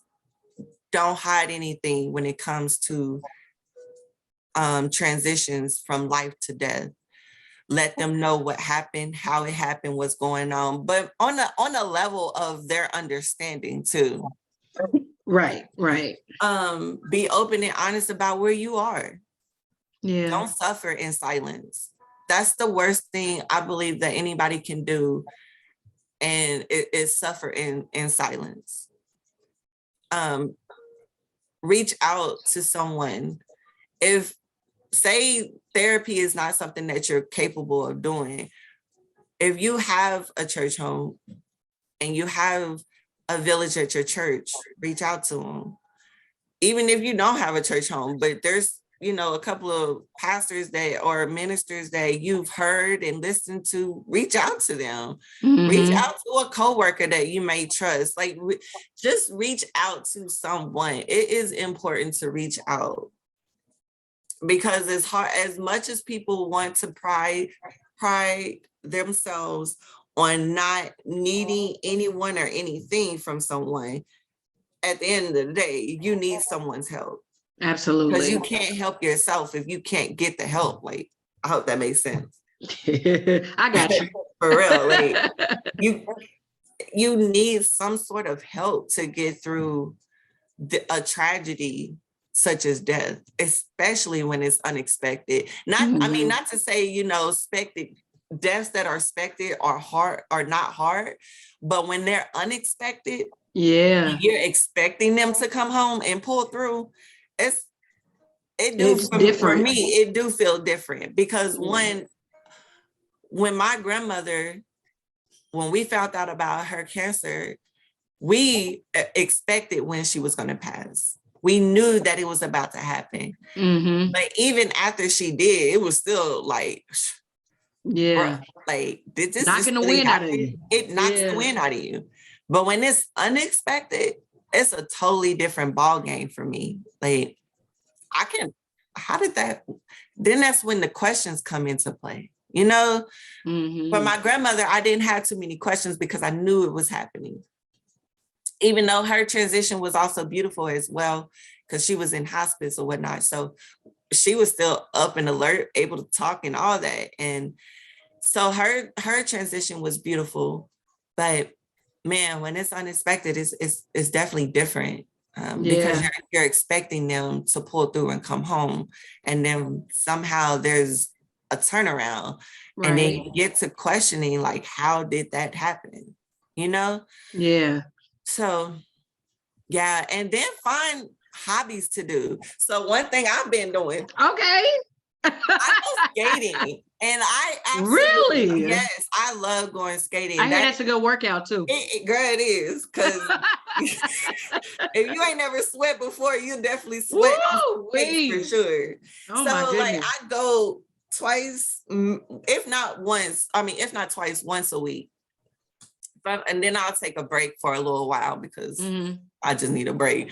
But I do go skating and I love it. Like I really came to really like going skating. It's just me in my own little zone, just groovy. Like music be popping too. Yes. Yes. So find a hobby, find something to get yourself into to keep you busy. Don't get too busy where you forget where you come from or what you got going on at home. But keep busy. Like for me now, I done found the little hobby. Me at work, I done got real busy because I done took on a new role. So that keeps my mind going and keeps me busy. Right. And of course I have kids, so they keep me busy. They always keep me busy. Child, listen. I was actually just telling my friend yesterday that come next year, I want to travel. Like I want to I know that's right. Yeah, I want to do something. Like it's just me now. I mean, me and my kids, but when it comes to traveling, you know, when you were used to paying for two, boy, okay. But now it's just girl. Girl, I can get a round trip ticket for $400. Like, Lord. So your family tickets hit different. Man, they hit different. Oh my goodness. I suggest, you know, travel. I plan to travel at least 3 times a year. Yes. At least. And this is not for dancing, for ministry purposes. Like this is for me to get away, rather if I'm with someone or if it's just me by myself. I do plan on doing more trips like that where it's just me. Like I just want to get away. Make sure you include me because I love to travel. Listen, I'm love to travel. Out of here. Okay. Period. Where we going, Stan? All right. For real. We good. Yeah. The kids good. All right. Okay. I have been doing it since I hit 30 and I absolutely love it. Yeah. Love it. Absolutely love it. That's what I suggest. That's my encouragement. Is to seek counseling, seek your help wherever you need your help to come from, to be open and honest about where you are in your process. Have your moments of your tears and your cry outs and your questionings. Don't turn your back on God. What was it? Finding things to do, to stay busy, to be active. I even started going to the gym now. So I started working out a little bit. So you know that one I'm gonna have to put a pause on. No, I don't do the gym. So it's just like really, you know, staying active and get out there and start sightseeing. Yeah, that's amazing. Listen, I'm gonna play a game with you real quick. Now you didn't tell me nothing about no game. All right. Because the girl, they want some more sun chips. So before they come in to get some more sun chips, we're gonna play this game real quick. Okay. Okay, so it's called This or That. So I'm gonna give you a series of, I guess you could say words or questions or whatever, and then you choose which one best fits you. And you want me to say this or that? Either one. Yeah. Okay. So I'm gonna give you whichever one, and you let me know which one you like or which one you prefer. Okay. Question number 1, or words number 1, however you want to put that. Okay. You prefer heels or flats? Man, why can't you tennis shoes? Because I would have liked that. What is it that? Heels or flats? Flats. You prefer flats? Yeah. Okay. Next one is natural, as in hair, or relaxer? Natural. But natural I don't know, child. Listen. Listen, I keep telling the ladies that they're natural, it make you humble. Girl. Okay, it really humbles you. Man. Absolutely does. That natural ain't no joke. I'd be ready to go ahead and get that creamy crack and just slap it right on my head. No, for real. No, for real. But I say natural though, because I'm just a natural person. So natural. Okay, what about this one? Weave or braids? Like a sew-in, weave. You like a sew-in, so you prefer that over braids? Yeah. Mm-hmm. I can't. That's one thing I have yet to do. Number 1, I don't want to pay the money. Okay, that's true. Right. I don't want to pay the money for it. And number 2, I don't want to pay the money for the hair. Yeah. I mean, but shoot. you almost paying for the same thing for getting braids too now. That's what I keep hearing, but no. Nope. Because at least when I get my hair braided, the hair is already included. Oh well, I guess that really depends You know what I'm on saying? if they already include the hair with the Yeah. price. Yep. Okay. Instead So I of ain't gotta having worry to about go it. out and buy the hair and then go and Absolutely. pay And for the then go labor. exactly. Okay, that makes sense. Exactly. So So I'm cool with that. let me know who your braider is because I need myself braided. Period. I'm gonna send you her info because she bomb. Okay. Facts. Okay, comedy movies or romance movies? Comedy. Okay, you got a favorite comedy show? Or comedy show? Comedy movie? No. I can't believe you don't like rom-coms. What's that? Is it corny? Are they corny? What's rom-com? The romance comedy. No, I like those.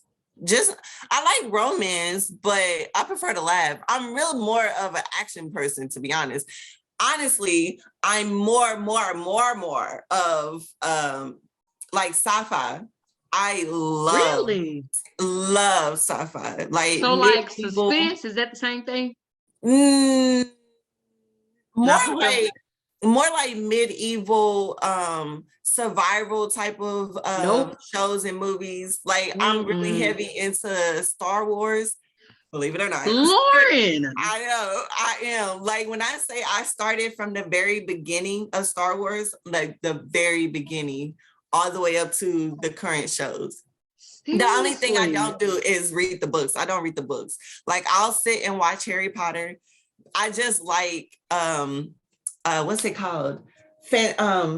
Not fantasy. I guess it's like those fantasy type of movies and shows because medievals is pretty much like that too. Like Game of Thrones, Reign, like love it. Wow. Because when you really sit and think about it, at some point in the world in time, we'll have to learn how to cope without technology. And to do that, I mean, you got to learn how to survive without certain things too. So that's true. A lot of sci-fi shows and movies really show you how to do those things. Oh my God. Well, I'm coming to you. So I get some tips and some tools. Girl, let me know. This one. Okay. What's the name of the movie so I go check it out? Right. Straight up. Okay, next one. Staycation or vacation? Vacation. You got a destination spot you want to go to next year?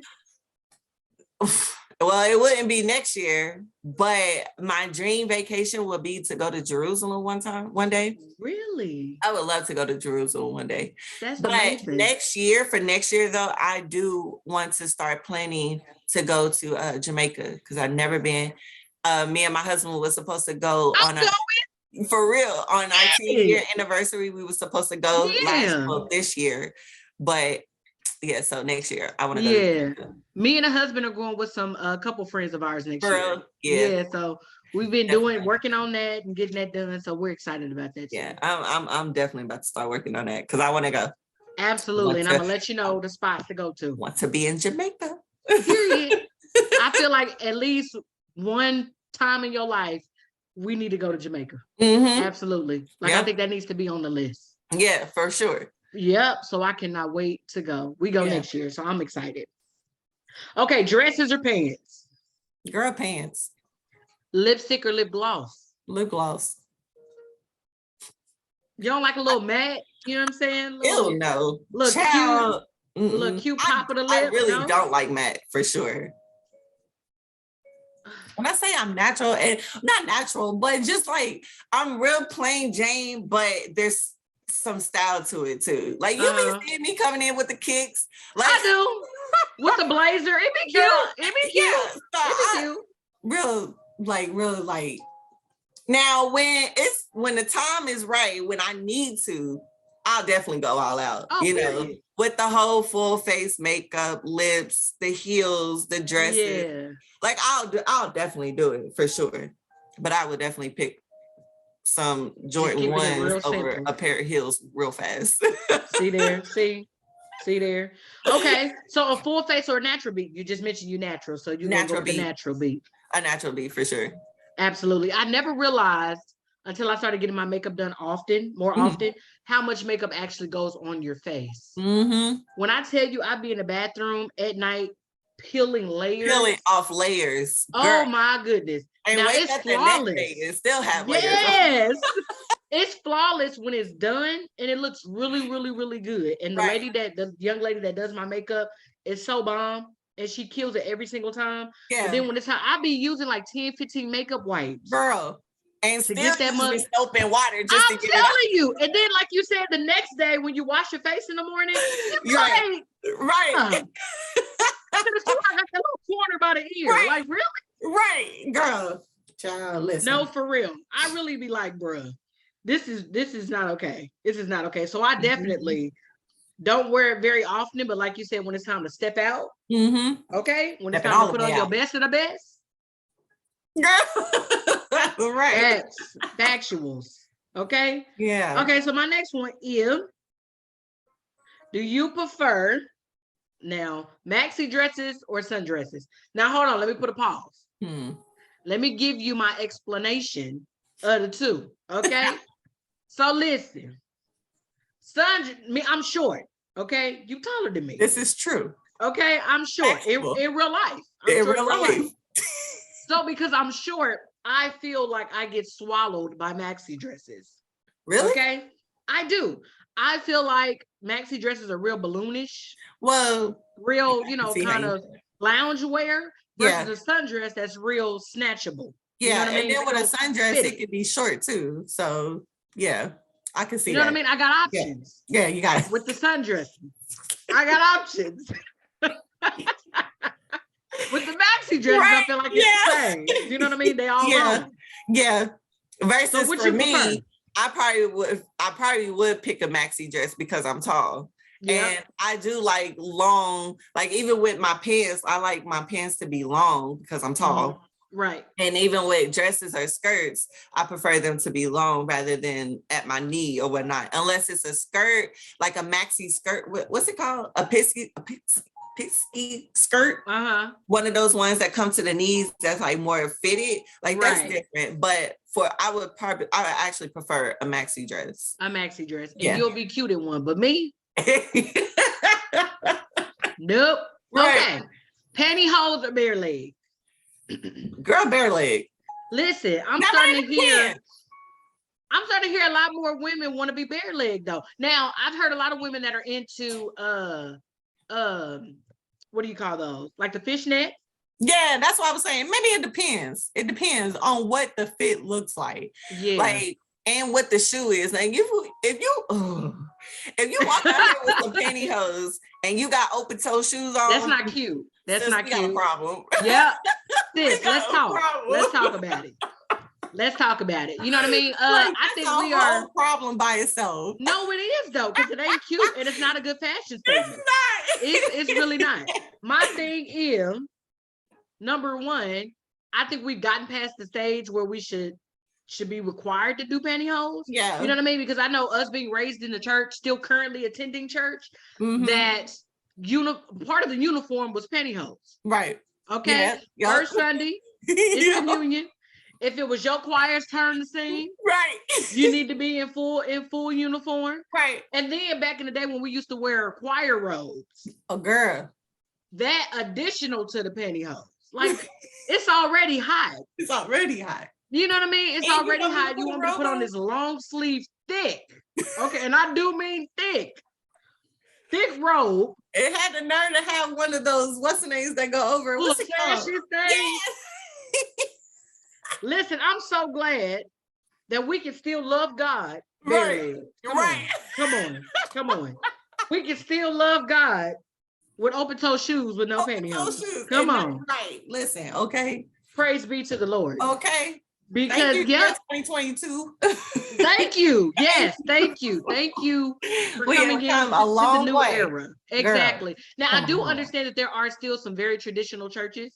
Yeah. And I respect that. You know what I mean? That still want you to come, with I bet you most of those on traditional churches are probably like more down south areas too. I'm pretty sure. But I'm pretty sure there's a lot of them that's around the Kansas City area too. So yeah, I'm sure. I'm sure they are.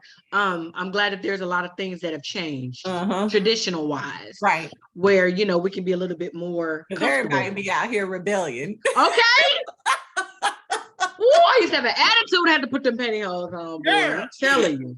And now you forcing me to wear a closed toe because I got on pantyhose. Right. And what it's about 90 outside. When I was younger, I could not stand turtlenecks. But now as an adult, girl, I love turtlenecks. I always loved turtlenecks. They hot though. They hot. But I've always loved the turtleneck. I couldn't stand turtlenecks. But now I'm like, girl, let me get me a turtleneck. I love them now. Especially now, like the winter and stuff like that, the fallish, they had the really pretty colors. Yeah. And now they're more fashionable. Then they were real thickish. Yeah, right. You know what I mean? And real ugly. Like the pattern just wasn't hitting, but they've done so many. Up here. They do. And then even when you fold it down, because if it's so thick, you gotta fold it. Now they've come out with some more things that are actually cute and fashionable. So you can wear with a little boot, little long vest with the turtleneck. Right. Cute. Yep. It'd be popping. Okay, so my next one is, and you mentioned this too, tennis shoes or sandals? Tennis shoes. Not even sandals? No. I mean, I'll wear them. They're more like flip-flop. I'll wear them, but it's more tennis shoes than anything. That's your go-to? Yeah. As long as I've known you, I think I've only seen you in tennis shoes. Yeah. I've seen you in boots because you're a lover of boots. I'm a lover of boots. Yeah, I've seen you in boots. This is my favorite. I don't like the winter, but the fall season, this time of the year is my absolute favorite time of the year. Yes. And I love boots. But tennis shoes is definitely my go-to. I have boxes on top of boxes. And since Monty been gone, I've definitely got boxes on top of boxes. So yes. I got more shoes than I've ever had in my life too. So oh wow. Yeah. Sound like my closet. Yeah. Okay, skirts or shorts? Man, I guess it depends on the outfit, but it'll be shorts. Shorts. Yeah. You know what I've really noticed that are like coming back into style, and I've seen a lot of those on Shein, is the skirts. Oh yes, they are. They had a real cute leather one on Shein. I started to push that button and get it. I bet. Oh, it was real fire too. Order from there. Yeah, I love Shein. Clothes is smaller than what they should be. What they are. I love Shein. It's all about knowing your measurements. If you know your measurements, then you can pretty much, order I don't like ordering stuff offline. Like I'm a person that I have to try it on in person and try it on and get a feel for it in the mirror before I buy it. Now, if it's something absolutely cute that I want, then I'll probably get it if it's online. But I don't really buy things online unless it's like hoodies, like sweatshirts, like because I wear sometimes oversized sweatshirts over and the hoodie. Like I order that real fast before I order a whole outfit online. I just like to, because I never really have an idea of what I want until I go into the store and I'll pick out the first thing I see. If it's a really cute top, then I'll figure out the bottoms. Or if it's the bottoms first, then I'll figure out the top. So that's why I need the hands on. I like touch. I just started in my older age. I just started. It's more convenient for people. No, for real. I've started ordering stuff online more than I had in the past because I used to be really scared having my personal information on there, debit and credit card information on there. And I was like, I don't know if I want to do that. But it is so convenient to just be on the couch with my feet up, looking and scrolling and pushing a button. Yeah. And all I got to do is be at home to receive the package. Right. Absolutely love it. Yeah. Absolutely love it. Okay, my last question is wedges or boots? Wait. Now I know you're a lover of boots, but wedges or boots? Boots. See? You not your girl. You so not a girly girl. I'm not. I'm really not. So not a girly girl. I'm not. I don't even own a pair of wedges. What? Not one? No. See there? No, I don't. See? Unacceptable. I am not a girly girl. Unacceptable. You need to get you some wedges, ma'am. At least a pair. But in my defense, though, one of the reasons why I don't like to wear heels unless I have to dress up for some kind of occasion is because I'm tall. I already hate my height. So for me to be taller than all my, and I'm pretty much like, I'm really like the tallest one out of all my friends and pretty much my family. So Yeah. I'm smaller than everybody else. But you know, they got boot wedges. You can kind of put the two together. And they got some really cute boot wedges. Where? They got some, I've seen some on See, but you still making me tall. Even Charlotte Russe. They had some. Amazon got some. Charlotte Russe is not the same like they used to be, yo. So ever since they made a and comeback, most of my closet is Charlotte Russe shoes. Is it? Yes. They are not the same. Absolutely. Well, listen, sis, thank you so much for taking time out of your day to come and hang out at the lounge with me. I really appreciate you being open and being transparent about your transitioning to being in a healed place. I know that you have definitely helped some women, some men, even some children. So, yeah. You know what I mean? Getting through the transition of not only grieving a physical person, but grieving anything in their life. Grieving is something that's not easy. It is something that takes time, and you are doing an amazing job at this transition to be in a healed place. You know what I mean? You're the epitome, like I mentioned before, of God, give me a strength that's not my own. Yeah, for sure. Because not many people can do it with so much grace. Mm-hmm. You know what I mean? And I think, as you mentioned, a lot of that had to do with being able to see it physically with your own eyes. Made it not easy, but made it a little bit, it made it better to be able to accept, you know, what God was doing. So I'm excited for what's to come on these new hobbies that you done got into. Okay. These new things you about to be doing. And I'm also super excited that you about to go get some wedges. Okay. You go get some. Yes, some wedges boots. Wedges. Okay. That sound bomb though. Because I'm a little hungry. Just a little bit hungry. Just a little bit. This will not be the first time I invite you on. I got some other things I'm working on next year for the lounge. So I definitely have some what do you call those? Some other topics and things like that. I want to discuss some panels and things like that. So you will not be the first. This will not be your first or last time. I invite you on the podcast. Is there anything else you want to say to the people before I let you go? I am very grateful for you for even allowing me. Yeah, when you asked, I told you, I said, I knew this was going to come. Yes, you did. Sooner or later, I said, I knew it was going to come. But, you know, God, he has a crazy way of doing things and setting things up for his word, his in ways of glorifying him. He has a way of making it happen.